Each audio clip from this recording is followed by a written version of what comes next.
Kembali bersama kami, pemirsa, pasca penangkapan oleh KPK, Gubernur Papua Lukas NMB dirawat melakukan upaya paksa penangkapan. Tersangka dugaan gratifikasi Lukas NMB setibanya di Jakarta, Lukas dibawa ke RSPAD Gatot Subroto untuk mendapatkan perawatan medis. Gubernur Papua Lukas NMB dijemput paksa tim penyidik KPK dengan pengawalan ketat aparat bersenjata lengkap. Upaya penangkapan paksa Lukas NMB dilakukan setelah tersangka dugaan gratifikasi ini berulang kali gagal ditangkap dan menolak menyerahkan diri. Penangkapan Lukas dilakukan saat ia tengah berada di sebuah rumah makan. Setibanya di Jakarta, Lukas dievakuasi ke RSPAD Gatot Subroto untuk diperiksa kondisi kesehatannya. Dari hasil pemeriksaan dokter, Lukas NMB harus dirawat inap. Setelah dilakukan pemeriksaan oleh tim dokter RSPAD, baik itu melalui wawancara, keluhan, dan riwayat pengobatan, pemeriksaan tanda vital dan fisik, serta pemeriksaan laboratorium, pemeriksaan EKG, dan pemeriksaan OSG jantung. Tim dokter RSPAD memutuskan, menyimpulkan bahwa terhadap tersangka Lukas NMB diperlukan perawatan sementara di RSPAD untuk kepentingan rencana tindak lanjut. Lukas NMB diduga menerima suap 1 miliar rupiah terkait sejumlah proyek pembangunan di Papua dari Rianto Laka. Imbal 1 miliar rupiah tersebut diduga untuk memuluskan Rianto Laka sebagai pemenang 3 tender proyek jangka panjang dengan nilai proyek 41 miliar rupiah. Tersangka pemberi suap Rianto Laka sudah lebih dulu ditahan pekan lalu.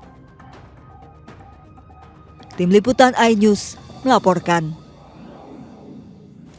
Dan untuk mengetahui informasi terkini kasus korupsi Gubernur Papua, sudah ada rekan kami Ayah Nufus di Gedung Merah Putih KPK. Ayah, silakan dengan informasi terbaru. Ayah. Ya, selamat sore Juno dan pemirsa, dapat kami laporkan situasi dan juga kondisi terkini di Gedung Merah Putih KPK saat ini memang berlangsung normal, di mana ini staf juga beraktivitas secara normal, namun memang ada clear area di mana hanya media saja yang diperkenankan masuk, dan juga dari KPK sendiri ini dilakukan adanya penebalan keamanan, maksud kami yakni adanya sejumlah personel polisi dan juga Brimob yang bersiaga dan juga bermalam di depan Gedung Merah Putih KPK ini, mengingat memang sempat terjadi situasi yang tidak kondusif begitu pada saat penangkapan Lukas NMB di Papua.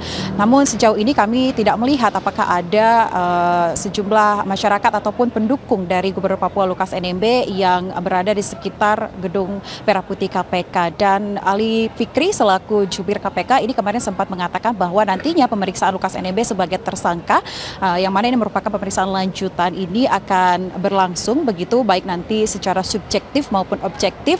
Ini bergantung pada keputusan pimpinan KPK yang mana nantinya ini akan dilakukan berdasarkan pada pasal 21 hukum acara pidana, dan nantinya juga pihak KPK akan menunggu pastinya ini hasil dari pemeriksaan kesehatan yang sedang dijalani oleh Lukas NMB saat ini di RSPAD. Demikian, Juno. Baik, Ayah, kalau kita tahu bahwa memang pemenuhan hak tadi tersangka seperti kita tahu bahwa dibawa ke RSPAD lalu dilakukan check up seperti itu, kira-kira ada kabar atau rilis dari KPK sendiri kapan kabar terbaru dari RSPAD yang nantinya juga akan di follow up terkait bagaimana pemeriksaan terhadap Lukas NMB itu sendiri?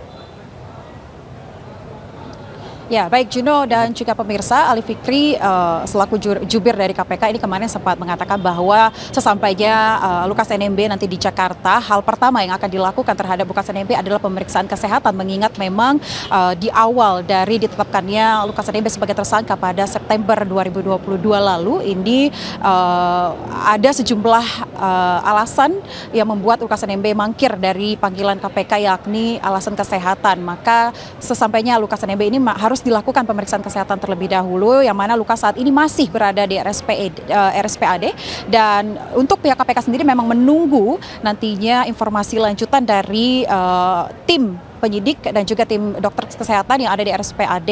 Dan dari informasi yang kami dapatkan memang ini sebentar lagi begitu dalam waktu kurang lebih pukul 16 waktu Indonesia Barat, begitu belum dapat kami tentukan kapan waktu jumpa media begitu yang akan dilakukan oleh pihak KPK di RSPAD. Namun dari informasi yang kami dapatkan ini sebentar lagi pihak KPK akan mengupdate begitu hasil atau agenda apa selanjutnya yang akan dijalani oleh Lukas NMB. Begitu Juno. Berarti kita masih menunggu perawatan sementara ini ya, kapan akan berakhir atau follow up-nya seperti apa. Jadi kemungkinan beberapa saat lagi KPK akan memberikan rilis update terbaru seperti itu. Ayah Nufus, terima kasih atas laporan Anda langsung dari gedung KPK. Selamat bertugas kembali. Sementara itu, Presiden Joko Widodo meminta masyarakat menghormati proses hukum dalam penangkapan Lukas NMB. Penangkapan Lukas NMB oleh KPK dinilai Presiden sesuai fakta dan bukti. Kalau terkait dengan penangkapan Pak Lukas NMB, bagaimana harapannya gimana? Hari ini Pak Lukas kepala daerah. Ya semua sama di mata hukum. Itu kan proses penegakan hukum yang harus kita hormati. Dan saya kira KPK menangkap itu pasti sudah punya fakta barang bukti yang ada. Ya, Gubernur Papua Lukas NMB akhirnya ditangkap KPK untuk kepentingan proses hukum, namun penangkapan NMB menimbulkan sedikit riak sehingga polisi meningkatkan eskalasi keamanan termasuk menambah personel Brimob. Lalu apa pengaruh NMB di Papua dan bagaimana meredam gejolak di Papua pasca penangkapan NMB? Telah hadir di studio Natalius Pigai, anggota Komnas HAM 2012-2017. Selamat sore Bang Pigai, apa kabar? Selamat sore, baik sehat. Terima kasih. Selamat tahun baru. Selamat tahun baru. Terima kasih sudah menyempatkan waktunya karena kita tahu pasti banyak sekali media ingin bertanya terkait ini. Kita tahu Pak NMB kemarin ditangkap, sekarang lagi di RSPAD diperiksa. Ada eskalasi juga kemarin. Secara keseluruhan, bagaimana Anda menanggapi prosedur ini? Jadi gini, pertama Pak Lukas dituduh menerima gratifikasi 1 miliar. Baik. Orang Papua semua kaget. Karena orang tidak hanya orang Papua, Sabang sampai Merauke ini kaget. Masa seorang gubernur loh, kok hanya 1 miliar aja dipersoalkan. Masa gubernur loh Pak. Baik. Nah, dan tidak pernah ada. Gitu. Ada nggak gubernur dari Jawa Tengah atau dari Sumatera ke Kalimantan hanya ditangkap karena 1 miliar. Atau kenapa hanya Papua yang Jadi awalnya mereka kaget. Tapi dalam perjalanannya Pak Lukas mengirimkan surat kepada pimpinan KPK bahwa soal 1 miliar saya akan bertanggung jawab secara hukum. Dalam konteks justice system, Pak Lukas kooperatif. Baik. Karena menulis surat, saya mengikuti prosedur. Dan akan tadi bertanggung jawab untuk 1 miliar ini. Khusus 1 miliar. Tapi sesungguhnya rakyat baik Papua maupun Sabang sampai Merauke merasa masa 1 miliar sih. Nggak benar itu. Tapi karena Pak Lukas mengatakan saya siap bertanggung jawab, maka rakyat menyadari. Dalam konteks proses hukum ini, rakyat mengerti dan menyadari. Ya, karena Pak Lukas sendiri menyatakan demikian. Hanya yang menjadi persoalan bagi Pak Lukas adalah saya sakit. Saya sakit. Dan apa yang disampaikan saya sakit itu telah dibuktikan dengan pemeriksaan dokter sampai dengan Singapura. Termasuk yang rilis terakhir Pak Ketua KPK. Pak Ketua KPK juga datang dan menyatakan sakit. Di sini menjadi agak sedikit rasa ketidakadilan. Kenapa? Karena sebuah proses hukum itu endingnya adalah sebuah keadilan.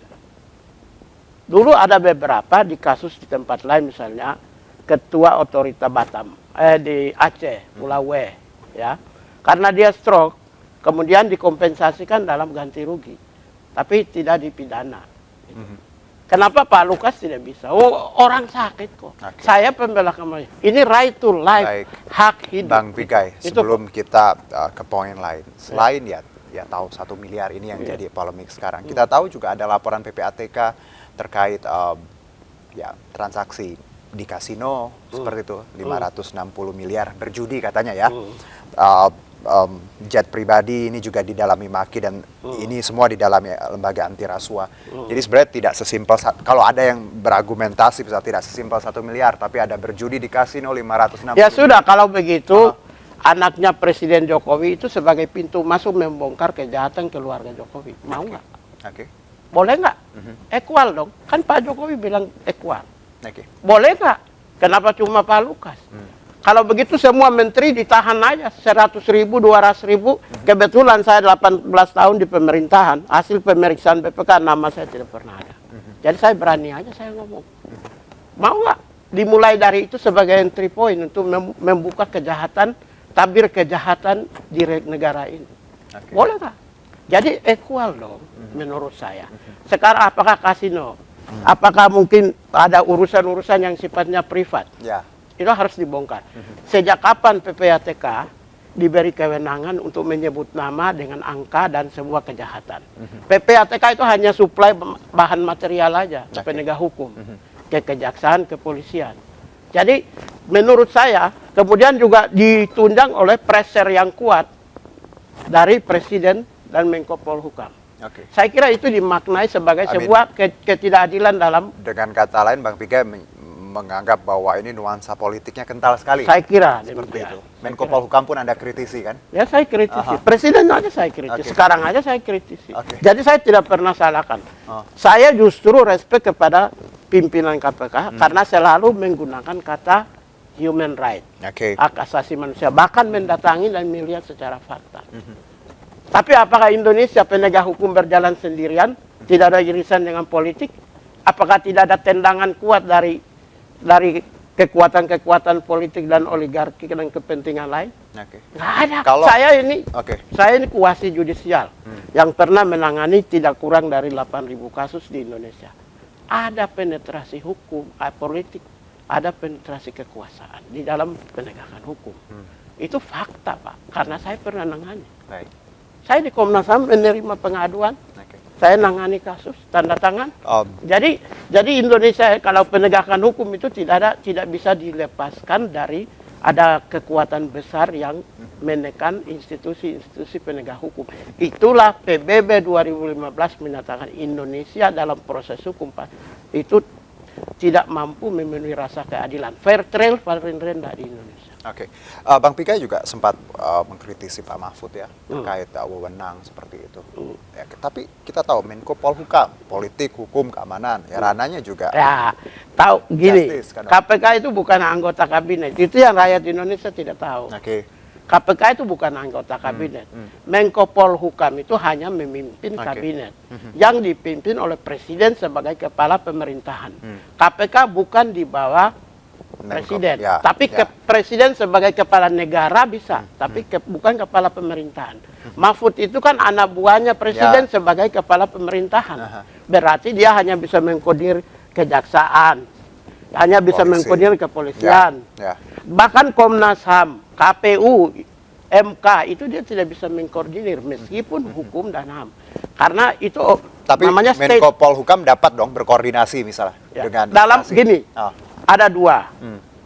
Dalam penegakan hukum, ya. kalau sosialisasi kerjasama bisa. Dalam penegakan hukum, jangankan berkoordinasi dalam menegak hukum. Bagaimana Anda bisa koordinasi untuk menghukum orang? Tapi untuk meminta pelatihan, Baik. pendidikan, dukungan anggaran bisa koordinasi. Tetapi kalau untuk Anda koordinasi untuk menghukum orang, itulah yang sebenarnya memberi gambaran bahwa kasus Lukas NMB adalah tidak Even sekedar dari hanya politik. pandangan Bang Pigai, Tidak Menko sekedar Polhukam pun korupsi. tidak berdiri pada tupoksinya untuk berkomentar seperti itu. Saya kira dia profesor tapi bodoh. Oke. Dalam hal ya, ini saya pakai kata bodoh ini, state auxiliary body, Oke. dan the government atau pemerintahan, institusi di bawah pemerintahan dan institusi di bawah negara. Itu Right. yang saya bilang bodoh. Karena ya saya pun memahami ya Menko Polhukam, politik, hukum, keamanan, ya tadi bisa berkoordinasi baik itu dengan kejaksaan. ataupun Koordinasi ingat, pendidikan, Oke. pelatihan, sosialisasi. Tidak dalam penegakan. Nggak boleh. Oke. Penegakan uang, kami terima uang penegakan dari institusi lain aja nggak Oke. boleh kok. Kalau Baik. sosialisasi bisa. Tapi masalah Papua belum Oke, ditanya. Oke.